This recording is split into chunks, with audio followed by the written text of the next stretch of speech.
உங்களுக்குள்ள இருக்கிற பல உடல் மன வியாதிகளுக்கு உங்களுக்குள்ள இருக்கிற குற்ற உணர்ச்சி தான் நேரடியா பொறுப்பு. அதனால ஆழ்ந்து ஆழ்ந்து லேயர் பை லேயரா அந்த குற்ற உணர்ச்சிகளை ஆழ்ந்து உள்ள பாருங்க, உள்ள பார்த்து வாழுங்க. நினைச்சு பாக்குறதில்ல, அதை வாழ்ந்து பாருங்க. வாழும்போது பாத்தீங்கன்னா உடம்போட சில பாகங்கள் வலிக்கும், உடம்போட சில பாகங்கள் வலிக்கும், எரியும். இந்த துக்கம் தொண்டை அடைக்குதுன்னு சொல்லுவாங்க, தொண்டை அடைக்கும், மாறு கணக்கும். என்ன நடந்தாலும் நடக்க அனுமதிங்க, கண் கரைஞ்சா கரையட்டும். ஆனா ஒவ்வொரு குற்ற உணர்ச்சி ஆக்சுவலா நீங்க நினைச்சு கூட பார்க்கணும், உள்ள எல்லாம் உட்காந்துட்டு இருக்கு. இப்பவே எல்லாம் தொண்டைக்கு வந்துட்டு இருக்கும், இன்னும் வந்துட்டு இருக்கும். நீங்க உட்கார்ந்தீங்கன்னா போதெல்லாம் வெளியே வரும்.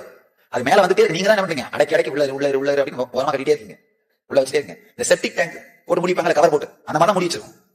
அடுத்து ஒரு 1/2 மணி நேரம் கவர் திறந்துருங்க, பரவாயில்ல. நாத்த வரும் முடிய வச்சது எவ்வளவு நாள் உள்ளே நாத்தம் வந்துருக்குல்ல, அதோட வெளியாக போகட்டும், வெளியாக போகட்டும். உங்க சிஸ்டத்தை விட்டு வெளியே போகட்டும். சிஸ்டத்தை விட்டு குற்ற உணர்ச்சி வெளியே போனாலே உங்களுடைய பிரெயினோட நான் மெக்கானிக்கல் பார்ட்ஸ் அவேக்கன் ஆகும், உங்க இன்டெலிஜென்ஸ் அதிகமாகும். உங்களை நீங்க வருத்திக்காமலே மாறலா இருப்பீங்க, உங்களை துக்கப்படுத்திக்காமலே இனிமையா இருப்பீங்க.